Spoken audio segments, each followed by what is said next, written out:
Welcome to our latest gripping installment, Captured by the Past. Tonight, we delve into the harrowing journey of Jessie, a young woman torn from her family and thrust into a world of betrayal and fear. Join us as we follow her desperate struggle for survival against the shadowy figure of Waters. Brace yourself for a tale of resilience, danger, and the haunting echoes of the past. Stay tuned, and don't forget to subscribe for more intense, edge-of-your-seat stories. Waters literally dragged Jessie through the corridors. She was stumbling and even hit her toe against the corner of a wall. She barely felt the pain as her mind was still hazy after the shock of seeing her family. They hadn't seemed real. How did her father's face become so lined? And Adrian? This wasn't the boy she had left behind. Two strangers, three counting the infamous Thomas, calling her Jessie and breaking her last shield. She should have run with them instead of getting her brother captured. But the truth was that she couldn't. Safety was in what and whom she knew. Better the devil you know than whispers of her past. She shuddered more at her own thoughts than the fingers digging into her arm. As she staggered in front of the door, she turned her gaze towards him, but his face was a mask of cold fury. She didn't know him either. He shoved her inside the bedroom and slammed the door behind him. His hand was crushing her wrist, and she recognized the almost bestial glint in his eyes. There was no doubt that she was beyond pleading or playing. She was pushed against the wall, and he was leaning over her, their noses almost touching, as he stared into her terrified eyes. This was the man who had built a whole elective from the ashes of his life. This was the man who had no qualms about killing. I knew Thomas was capable of much, but this... His voice was soft, and she could feel his breath on her face. This goes beyond anything I could imagine. She mustered whatever courage was left to explain. Thomas? I didn't even know we were related. His grip was making her wince. His nostrils were flared, and she was struggling to keep her eyes on his face. I could have believed you, but, you see, you've been lying to me since the beginning. He sounded almost rational, but his jaw was set and his eyes offered no escape. Can you blame me? She spat back, but it only made him move closer, his hard chest against hers. I don't tolerate liars. He carefully articulated each word, his deadly gaze making her breath hitch. He wasn't human anymore. She couldn't move her numb legs to kick him, and her arms were pinned by his weight. But Jessie knew about survival, her weaknesses and strengths. She wouldn't go down without a fight. She leaned forward and kissed him hard. He kissed her back and bit her bottom lip, drawing blood.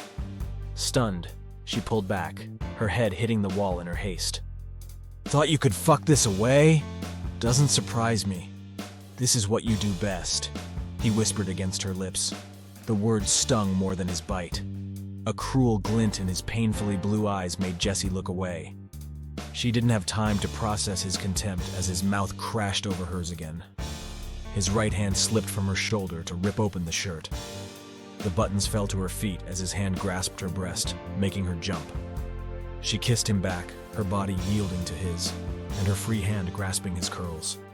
He suddenly stepped back, making her stumble. She was about to mutter a complaint, but he cut her off. Save it. Breathing heavily, he turned his back and stuck his head outside the door. He bellowed an order, and two men marched in to escort her out. She looked over her shoulder to seek his gaze, but he was leaning against the wall with his head bent. He straightened up, and their eyes met in a flash as she heard him saying, "See you, Jessica," in the coldest of tones. Her heart was beating fast, and she was struggling to get a breath out. One moment he was about to ravish her, and the next he was sending her to her death. She wanted to ask the soldiers what was happening, but her throat was too dry. They stopped in front of a thick door with a barred opening. She was shoved into the dark room. Adrian was sitting on the dirty floor. He looked up, and Jessie was suddenly terribly aware of her state. Hair askew, swollen bloody lip, and disheveled clothes. The two lanterns burning on either side of the room were providing too much lighting for her taste. Hey! He got up and considered her quietly for a few minutes. She was shivering, but keeping her teeth from chattering. She had seen worse, but she hadn't pictured being reunited with her brother like this. Jessie, is it really you? She smirked. Yeah, it's me. Sorry about earlier, I'm sorry. Adrian didn't hesitate to hug her tightly, making her cringe and pull away. The pain and confusion in his eyes made her lower her eyes. She couldn't hug her brother when she could still smell Waters on herself and could still taste him on her lips. Jessie, what happened? If you hadn't pushed me, we would be out of here with Dad and Thomas. She offered her brother another crooked smile, but her eyes looked tired and her face worn. I'm sorry, Adrian. I wasn't sure. I thought you weren't real. Her voice trembled slightly as she continued. I don't know you. He opened his mouth to contradict her, but she shook her head and added, any more. She looked at her brother's face, trying to grasp what he might be thinking and wondering how on earth he could look so young. Nobody kept an innocent hue in Rex's world, nor in Waters. And yet, Adrian looked like a little boy. She took his hand and squeezed it. We're your family. I don't know what Waters told you, but Jessie, it's all a lie. She shrugged. He didn't tell me much about you guys. Actually, I haven't been here long. She sat down on the cot, keeping her legs closed, and cocked her head towards her brother. Adrian sat next to her and shrugged. Whatever, Jessie. Thomas and Dad will get us out soon enough. Despite the dire circumstances, she laughed. Someone's got a hero worship going on? Her remark earned her a smile from her baby brother. It felt good to be with someone who seemed to truly care for her without any transaction attached or power struggle. She had been wondering about how she was supposed to act with Adrian or anyone from the family, but maybe it was easier than she thought. Maybe she could simply let her guard down. How did you end up here? Where have you been all these years? She sighed. Nothing would ever be easy for her. Jessie peered once more at his face, but it was too smooth and clear. He might have barged in here with guns and swords, but he probably didn't know much about life. She knew how safe and gentle life was in their childhood hometown. She shook her head. It's a long story, but I've been taking care of myself for a long time now. I don't need anyone to get me out of here. Adrian's eyes grew wide, but with a shrug, she kept on talking. I could leave if I wanted to. She bit her tongue. It was all coming out wrong, but it was too late. The damage was done. You and Waters? She shrugged again. She couldn't decide whether it was better to let him believe they were lovers or that he had bought her. His eyes were glistening in the candlelight, and she could see that the tenor of their conversation was making him struggle with his breathing. And if there was something she had never forgotten, it was those nights spent trying to make sure he was still breathing. Yet, he had survived without her. Maybe she hadn't been so essential for his survival after all. You've grown up, Adrian. Didn't have any choice. Adrian shuffled to his feet and paced in the small cell. He was avoiding her gaze and keeping his attention on the door. Thomas will get us. We just have to find an opening, he added. You're repeating yourself. What makes you think I want to leave? Adrian's mouth was open in shock, and he was at a loss for a few minutes. Jessie licked her bruised lip, cursing herself for speaking up. She was just irritated that he thought she would want to hop back in the family wagon just because they were related. She had waited for them to find her for far too long. It didn't matter how irrational it was to expect to be saved when they had no idea where she was. But she felt betrayed. Her father had been missing for a month, maybe before Adrian had found the cavalry and marched in. But what about her? She tried to sound less harsh when she spoke again. I'm sorry, Adrian, it's so confusing. He sat next to her and took her hand.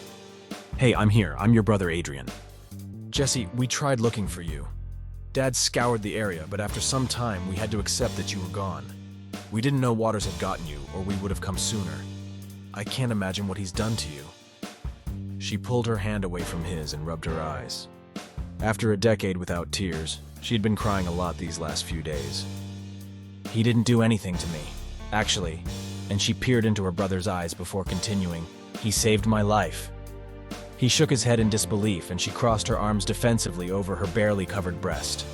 Waters wasn't an angel, but all men had demons in their eyes. In spite of their strange relationship, she did feel a sense of loyalty to him. He had been fair with her. She still couldn't figure out why he had gotten her out of Rex's grasp. Men with infinite power perhaps needed to own everything. She didn't entertain any hopes that she was anything but entertainment to him. In return, she owed him for getting her out of hell and not killing her. But the truce was probably over now that he knew she was a Bauer. She studied her brother's back as she tried to make sense of the feeling of frustration that was growing in her. Waters hadn't believed her. For the life of her, she couldn't understand why it made her so uneasy. Too many feelings were flowing in her veins. Thankfully, Adrian interrupted her thoughts by scrambling away from the door. Someone's coming. Both siblings stood next to each other with their backs towards the wall. Acting on instinct, Jessie had grabbed one of the lanterns. But she barely had time to make a move when the door opened. A guard simply pushed a pile of clothes inside and locked the door again. Jessie recognized her old leather jacket and the newly purchased boots. But that was it. The choice of jeans and tank top with underclothes neatly tucked between them made her realize that it was probably the supplies she had requested to the housekeeper. She stared at the clothes for a few minutes before making sense of the situation. One thought was on a loop in her mind. Waters had allowed this. Calmly, she grabbed the clothes. "Can you turn around?" Jessie surprised herself with this new show of modesty. He simply nodded and obliged. She eagerly stripped off the shirt, slipped on the underpants and bra. The jeans and olive green tank top were a bit loose, but it was better fitting than Waters' clothes. She would have liked to wash away the grime and blood, but it would be too much to ask. The crispy, clean clothes felt so good on her skin. She looked down at her fully clothed body and felt more human. But she remembered her scarred shoulders, and rather than answering Adrian's questions, she shrugged on Waters' old shirt. It was too stuffy for the jacket. All set. Adrian turned around and looked equally relieved to see her clothed. "I don't get why Waters sending you all this stuff. He's not that bad."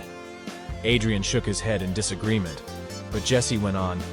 I don't see you having any hard time trusting Uncle Thomas." He stared at her in bewilderment, and she rolled her eyes. If it wasn't for their location and the subject of their discussion, they could be years ago lost in their usual sibling quarrel. "Uncle Thomas isn't like him, he hasn't." "Adrian, you can't be that naive. He's a war criminal." She hadn't planned on defending Waters' honor. Her own knee-jerk reaction was upsetting her. She shouldn't care for him like this. They weren't lovers or even friends. He was her customer, her owner, and that was it. She shouldn't care about him sending her clothes, nor feel guilty for betraying him. She wasn't allowed to feel anything. She was a mere shadow from the underworld. No amount of time in the luxury of the general's quarters, nor by her brother's side, could change her place. She clenched her teeth and closed her eyes, willing herself to stop being so emotional. The only way she had found to survive Rex's world was to stop feeling. It was probably time to trust this primal instinct. "What happened to you, Jessie?" Adrian's voice betrayed his concern, but it only grated her further. "Forget it." They both sat in sullen silence until the door was opened again. A breath of fresh air swept in the humid cell. One guard stood by the door as the other one led someone else inside. Both siblings stared with amazement as a woman that looked like their long-deceased mother walked in. Jessie's face didn't show any emotion while Adrian gasped and had to hold his sister's arm. His sister's composure made him turn his head toward his sister, who was still sitting next to him. "You knew?" "Not really, but I heard rumors." "Adrian, Jessie, is it you?" Samantha fell to her knees in front of her children. She hugged them against her heart, and even Jessie had tears in her eyes. She grasped her mother and burrowed her nose in her hair, but she quickly pulled back. It was too good to be true, and it couldn't last. Samantha pulled back and looked at both their faces. She noticed right away each bruise and cut, but her gaze lingered longer on Jessie's face. "Your dad told me you were around Adrian, but you, Jessie? He said you have been missing for a long time." Jessie nodded with tears streaming down her cheek. She should have looked for her mother the moment she had heard about her being in the vicinity. It didn't matter that Samantha had abandoned them. She was still her mother. Adrian spoke before Jessie could explain anything, and she squeezed his hand gratefully. "Mom, we all thought you were dead. Thomas didn't say anything about you being around. We came for Dad." Samantha looked up at her children with guilt and anguish. She began to explain why she was here, and both of them, hand in hand, listened to her quietly. But as Samantha whispered about how she wanted to kill Waters, something clicked in Jessie's mind. She remembered the previous days spent with Waters, and how strung he had been, how broken. She looked at her feet, avoiding her mother's gaze as she tried to keep her emotions in check. This was her mother, her mom. He was nobody, someone who had been killing other people and keeping her locked up, and someone who had had sisters who liked ice cream. She jumped out of her seat. Okay, you need to stop talking. It's too much. She took a deep breath, but another tear trickled down the side of her face. She was hoping Adrian was looking equally distraught. The warmth of her mother's embrace had made her feel even more raw. Her attempt at building back the walls that had always protected her had failed. Years of murky mundanity, and then, out of the blue, her life didn't make sense anymore. What had been lost forever was found, but it didn't feel like it was supposed to. All of you need to stop talking. None of this makes sense. She sat on the edge of the cot with her back towards them as she cradled her head in her hands. The pieces of the puzzle were sliding elegantly in their right place. Waters had her whole family under his palm. He was toying with them to get whatever he wanted. And yet she still couldn't bear the idea of her mother trying to kill him, because he wasn't the only monster. These last few minutes had made Jessie realize that her parents were responsible for the attacks. Maybe she should play the game of picking who was the worst of them all. The Bauers and Waters were both the source of all woes. She wished for a drink or even something harder to stop the room from spinning. "She's right, Mom. We have to find a way of getting out." Samantha nodded and looked around her and noticed an air shaft. She was soon trying to unscrew it with her bare fingers. Jessie was regarding her quietly while Adrian was keeping an eye out. They weren't speaking until Samantha finally asked, "Jessie, what happened?" She looked around to see if her daughter had heard her and continued, "Were you here? I'm surprised Waters didn't use you to keep me in line." Jessie wet her lips and tasted her own blood. Her mother turned back to the task at hand. "Waters didn't capture me. He had no idea who I was. Her voice was raspy. He saved me from something very bad." She couldn't say it, but nor could she put the blame on him. Samantha stopped to look at her and make sense of what she was saying. Her blue eyes were filled with suspicion. "I don't understand. Jessie, you can tell me.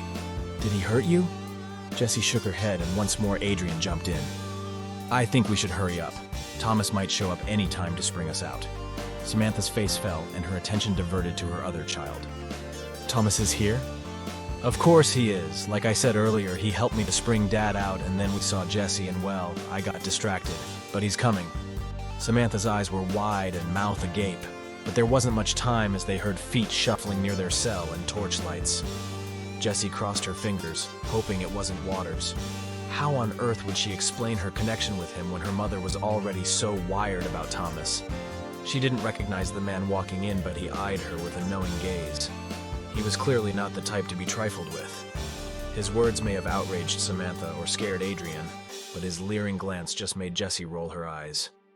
They were dragged out of their cells, taken out of the residence in some sort of carriage. There were no windows, and Adrian was having a hard time breathing. Both women were trying to calm him down. When they arrived, it was so dark that Jessie had a hard time trying to figure out what building they were entering. It looked both so futuristic, yet far too ancient. "It's the power plant. I've been in and out of here," her mother whispered. "We heard about it. Thomas and Dad will find it." Adrian was adamant, but Jessie snorted. If it had been normal circumstances, she would have told him exactly how many times he had repeated this magical sentence. But she knew this was the hope he was clinging to. It was endearing, he still believed, and she had no desire to take it away from him. It must be good to trust someone with so much conviction. She didn't know Thomas, but from what she had heard between Waters and her mother, he was not to be trusted. And her father. His passive face when he had recognized her had made her blood bitter. Her father had never been the fighter. It was her mother that made sure they survived until she left them. They were ushered into a big room, full of candles and strange devices. Jessie guessed that those machines probably served a purpose before the attack. They were left alone for a few minutes, but none of them moved. Knowing Waters, he had probably a dozen men guarding the room. Jessie was even wondering if there was a point in running away. Danger was everywhere, just like darkness.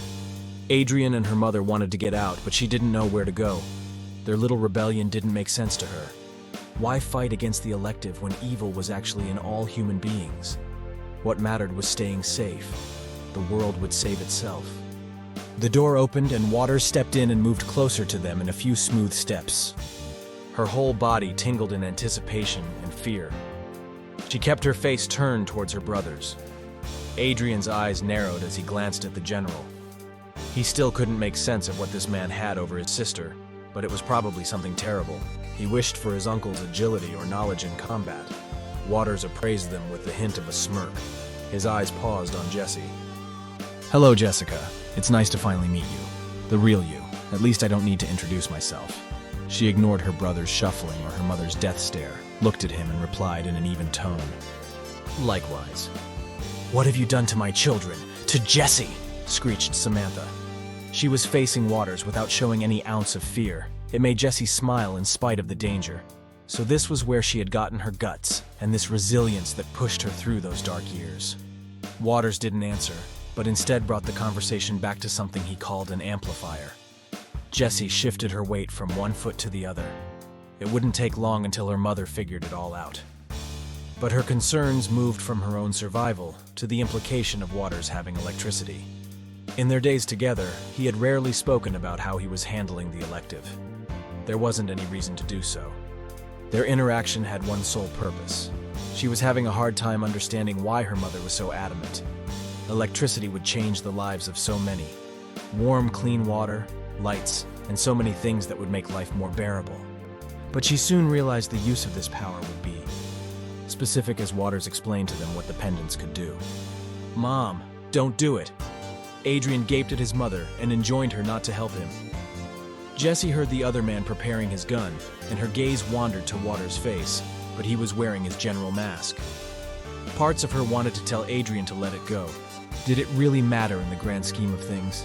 But she knew it did matter. She felt guilty for being so hell-bent on her own survival, while her brother was so courageously pleading with their mother. The man named Dale was pointing his gun at them, asking Samantha to choose between her children. Jessie's gaze wasn't on them. Instead, she was seeking Waters. They locked eyes, and she remembered that night he almost killed her. She stepped in front of Adrian. Her thoughts on Adrian's idealistic beliefs were maybe conflicted, but he was still her little brother. "Pick me." She could hear Samantha and Adrian yelling in the distance, but her eyes were fixed on the barrel. She didn't want to be a martyr for their cause. Adrian couldn't know death as well as she did. He couldn't desire it as much as she did. Better her than him. "It's okay, Mom. Don't worry." Her voice was calm, almost serene. Waters' lips moved, but it was Samantha who yelled at them to stop and agreed to do it. Jessie's breath hitched, and Adrian looked at his feet in defeat. His face was flushed in anger at himself and his mother, or maybe shame. "Take the boy to the cell, and if she so much as moves funny, kill him." Samantha's numb face sharpened in worry as her gaze went from Jessie to Waters. Her voice betrayed her fears. "What about Jessie?" "Don't worry, Samantha. Your daughter knows how to take care of herself." "It's okay, Mom," mumbled Jessie. Waters walked briskly out of the room, and Jessie followed him without any incentive. They were barely outside when she barked, "What the hell are you doing?" "You can't speak like that to me, Jessica. Are you going to teach me how to lead an elective? Didn't know Rex sent you to school." They had stepped into a large room, filled with chairs and a big presentation board. Jessie didn't react to his jab, but instead focused on her family. "Why didn't I get to go with Adrian?" The contorted lines of his face were relaxing slightly as he looked at his hands. He ignored her question as his gaze shifted to something beyond over her head. "I need to know the truth." His voice was trembling slightly as he continued. "Was this Thomas's grand plan?" She shook her head. "I told you. I had no idea we were related, and nobody in their right mind would choose to work for Rex." The weariness in her voice made him shift his gaze to her. They looked at each other, scrutinizing each other's features to catch a glimpse of what the other one was thinking. "You threatened my family." Jessie was the first one to speak. He raised his hands. "I didn't have any choice. If only Samantha, your mother, would..." "They are right, aren't they? You want to kill more people." Her tone was accusing, but it merely made him snicker. "Clueless Jessica. This is the only way to keep the elective safe." She huffed. "Seriously, is this how it worked before the attack?" "Actually, it wasn't so different. Only they did it with more useless speeches and agreements." Jessie paced in front of him. So much had happened in a few days and hours. One moment she was a sad orphan Annie, and the other she was caught up in the middle of a highly political arm wrestling. Her eyes darted to his smug face, and she wanted to strike him. But the thought of her family dragging her away into a war that felt pointless made her blood turn cold. She stopped in front of him. He was leaning against a desk with feigned patience, but his eyes were following her every move. She considered him for a few minutes, and he didn't interrupt her musings. It almost felt familiar to share a few moments of silence together. But Jessie's thoughts were far from any familiar ground. She didn't have the luxury to wonder about her brother's idealistic goal, nor about who was the true villain of the story. It would have to wait. Right now, she had this man in front of her, and she couldn't decide whether she should hate him or care. "What's going to happen?" she burst out.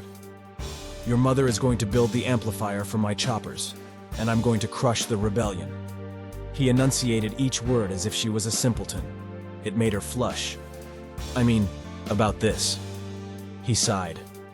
Even before the attack, he hadn't cared about the "what are we" conversation.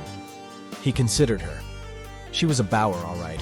She was a spitting image of Samantha, and there was something that reminded him of Thomas in the way she faced him fearlessly. He had always wondered about Jessica Bauer's real father, but now that she was standing in front of him, after all that they had done together, he'd rather not think about it. But he couldn't coincide her with that toddler Thomas had shown him videos of. The girl who had clung to him and seduced him in spite of herself wasn't a Bauer. It had all been an illusion. Not that it mattered right now, since he had more pressing matters at hand. "What do you want me to say? We aren't an item, Jessica. You are a Bauer. Yes, we've fucked, but isn't this routine for you?" Her eyes were ablaze, and for a split second, she forgot her training and the power he wielded as she raised her fist to punch him. He caught her hand midair. "That's enough, Jessica." As she twisted her hand out of his, she almost missed the time when he kept calling her Jennifer. The full form of her name made her hair rise, and yet her shoulders were straighter and her chin higher. It felt like she was really breathing for the first time since her life took a wrong turn. Oh, she knew she shouldn't have done this. There was just a thin line between this man and the one who had threatened her mother.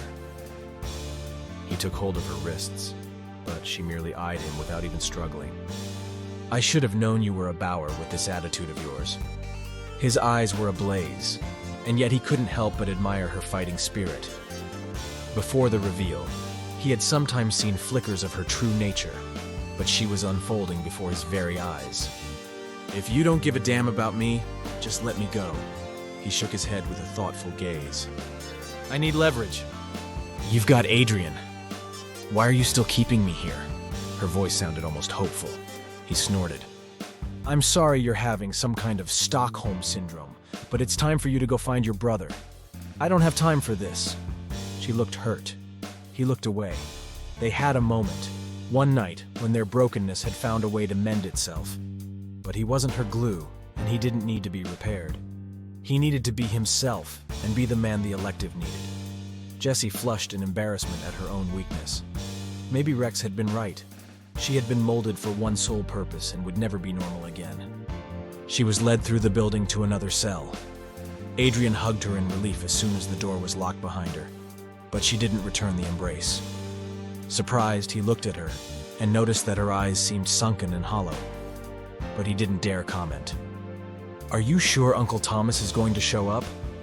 Her voice was nonchalant, but she was massaging the tension away from her nape. Her confrontation with Waters had left her even more confused with herself and those around her. There was too much happening around her, and she needed something to hold. It appalled her that Waters was the only familiar figure in this chaos, and that some part of her wanted to hold on to him. She repeated her question to Adrian and tried to focus on her brother. He nodded and proceeded to explain their long journey to find their father. He told her about Maisie, Caden, and Nina. He talked for a long time, and she could almost understand his view on the elective and felt proud of him. He finally halted and looked at her with an intense gaze. He looked hesitant before he started to speak again. "I think something pretty horrific happened to you, and you don't want to tell us. But Jessie, they are going to push until you do. If you tell me, I can try to keep them from prying." She rubbed her face with the palms of her hand and offered him a broken smile, her whole face lighting up. It was sweet of him to stick up for her, for warning her and opening his arms. She patted his shoulder. "It's complicated, Adrian, but I guess you deserve an answer."